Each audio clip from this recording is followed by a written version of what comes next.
et ces 2 tirs d'obus venaient renforcer le conseil que l'oracle m'avait donné. En l'espèce, partir immédiatement. Non seulement ma vie était en danger, mais des milliers de personnes de mon peuple semblaient sûres de perdre la leur également. Tout mon entourage m'incitait également à fuir, alors j'ai pris la décision de quitter Lhasa. Je me suis rendue à la chapelle de Mahakala, un important protecteur dans le bouddhisme tibétain, où j'allais toujours faire mes adieux avant de m'embarquer dans un long voyage. Les moines ont dû être un peu surpris quand j'ai offert une longue écharpe blanche à l'icône, mais ils n'ont rien laissé paraître. Puis après avoir troqué ma robe de moine pour des vêtements civils, je suis allée m'asseoir dans ma salle de prière pour passer un moment calme. J'ai ouvert le livre posé sur la petite table noire devant le trône, qui s'est révélé être la noble perfection de sagesse en 8000 versets. Un texte sacré pour le bouddhisme Mahayana. J'ai choisi une page au hasard que j'ai lue du début à la fin, et qui se terminait par la phrase « Prends courage et confiance ». Énergisée, j'ai refermé le livre, béni la pièce et éteint la lumière. J'ai pris avec moi un objet précieux, un ancien tanka, une peinture traditionnelle sur canevas, encadrée par des brocarts de soie, qu'on peut rouler comme un parchemin, ayant appartenu au 2e Dalai Lama. Quand je suis ressortie, un manteau de silence m'a enveloppée.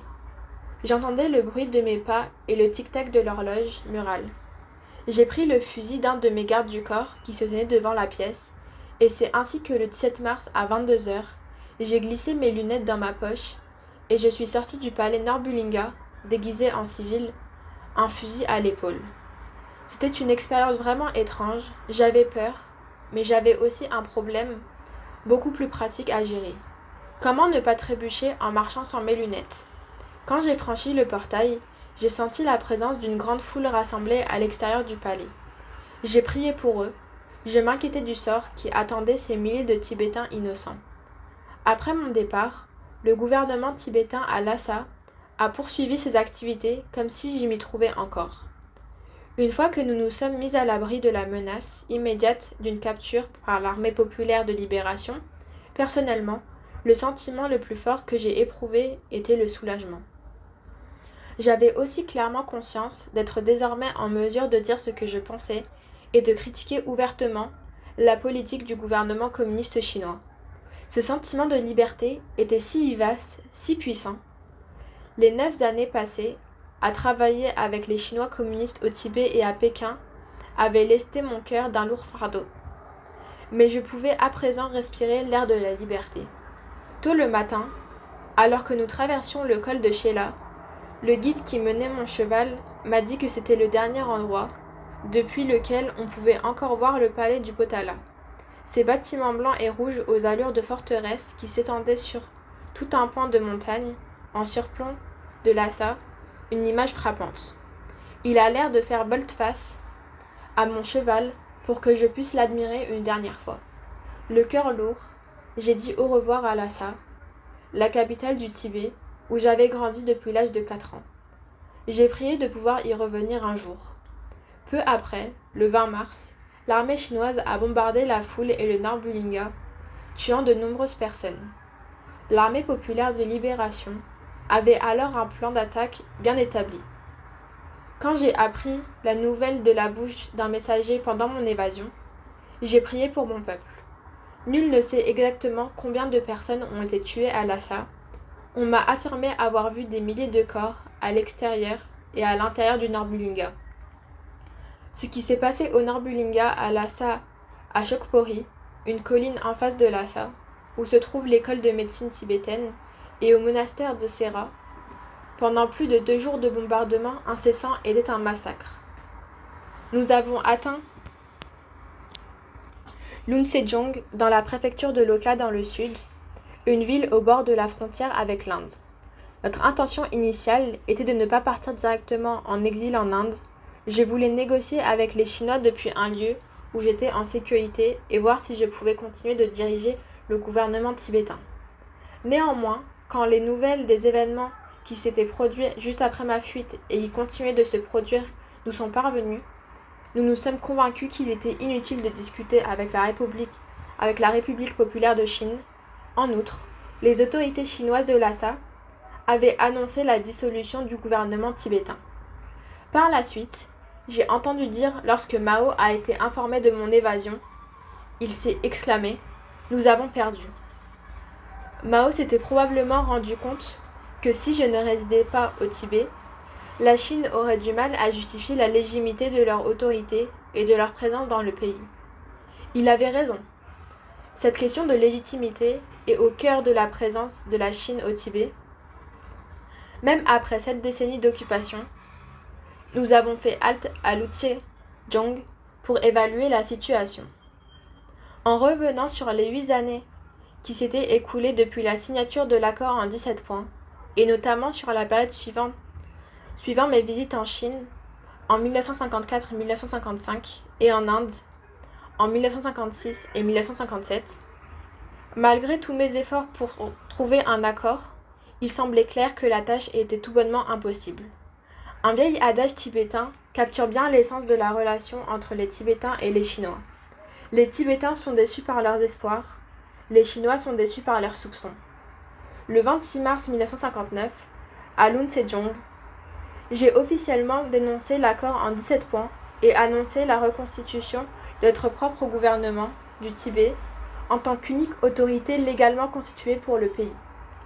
Plus d'1 millier de personnes ont assisté à cette cérémonie, pendant laquelle Surkang, l'un des ministres de mon cabinet, a lu le document à voix haute devant l'assistance.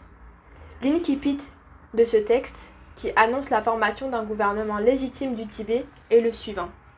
Par le passé, pendant plusieurs milliers d'années, cette terre enneigée du Tibet était largement connue comme un pays indépendant, dirigé par un système qui combine le religieux et le séculier. Excepté les différences entre un gros et un petit pays, nous avons des attributs, une grandeur et des qualités identiques aux leurs pour être un pays indépendant dans le monde. Dans sa conclusion, le texte appelle à ce que dès que quelqu'un verra cet édit, qui porte la bonne nouvelle de la création d'un nouveau gouvernement en exil nommé Ganden Phodrang, il en parle à tous les moines et les laïcs de sa région et s'assure qu'ils sont au courant. Des copies de la proclamation du gouvernement tibétain en exil portant ma signature ont été distribuées partout au Tibet et on en a envoyé une au Panchen Lama. À ce stade, les rapports indiquant la présence de troupes chinoises non loin de là ont précipité la décision de traverser la frontière indienne. J'ai eu la tâche difficile de faire mes adieux aux soldats tibétains et aux résistants qui m'avaient fidèlement escorté depuis Lhasa et qui allaient faire demi-tour pour affronter l'armée chinoise. Je savais que certains couraient vers la mort, ils allaient rejoindre l'armée nationale volontaire de défense. J'ai su par la suite que la CIA avait un peu soutenu ce mouvement dans le cadre de la stratégie globale des États-Unis pour empêcher la propagation du communisme en Asie, et qu'une poignée de résistants avait même reçu un entraînement aux communications et au combat.